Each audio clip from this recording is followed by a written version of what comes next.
All right, so King Son coming to the block, right? Now, I interviewed Tomb, and Tomb said that, you know, King Son would come to the block all the time. He had a bunch of guys with machine guns and all this stuff like that. Like, did you witness things like that? Oh, yeah. I don't know about, well, one time when they popped the truck, yep. Oh, yeah, I never forget that day. They popped the truck. Well, let me say this first, though, because I know Tomb said that the guys were mute, but King Son said they were not mute, but they did have machine guns. That's what he said. Nah, they was, I can't call that, but they definitely did have them, though. They had them, though. But at the end of the day, man, some real sick stories about that. And Tomb, the sick one. Yeah, we're going to get into Tomb. But for King Son, like, what you said that there was a crazy story that you remember? Oh, yeah. I mean, that's when he came to the block. We was all in the corner. He pulled up. He had some dudes with him that day. But him and Joe, I know it wasn't, the drama wasn't between him and Joe. Somebody else pulled up in the car. They started beefing.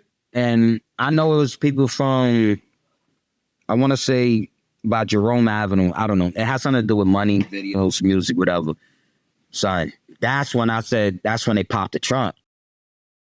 King Son. Yeah, they popped the trunk and mad dudes got out the car. Like, cars started pulling up.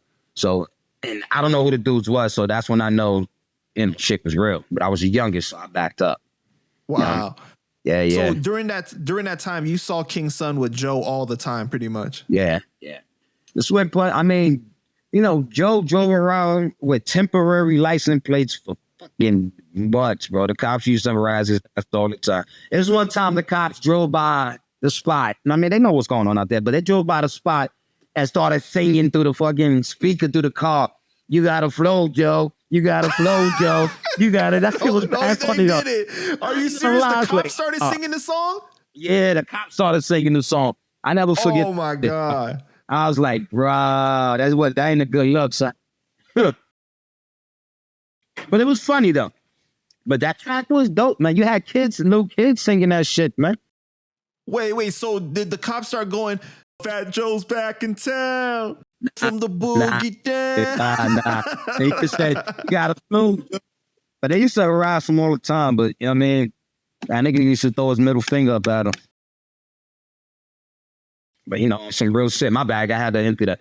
But yeah, they used to have him all the time. But they did that day. That shit was mad funny, though. That shit was funny. They got on the fucking speakers like, you gotta film, Joe. Yeah. What was your, what do you remember about King Son other than that, though? That's it. I didn't hang out with them. Yeah. Mm-hmm. That's it. Do you know TUD? Who? TUD? Nah. Who's that? He was in the group with Sace. And what Young group? and Ruthless. Oh, no, that's a group after Sace quit or something? No, that was before he joined Full Eclipse. Oh, nah. Like Sace, we know each other about because Sace was nasty and he taught me a lot of tricks in softball. That man is nasty. I remember one time he was on, he tried to burn my line. That's what we call it. I was playing third base. He tried to burn my line. And he had some shots every time he had knocked. And that's how we started to grow up. And I never forget. He said, yo, play this track. And that's when it was, I mean, I can't remember the name of the song, but that's when I had my pizza shop. And I put that in my van and track was fire. But Sace was part of the block. But Sace, come to the hood. Yeah, Sace was all around. He never stood in one spot. Like, he didn't hang like that. He had the most Sace hang, like, a long period of time, hanging out with us, like, for hours, is when we played baseball.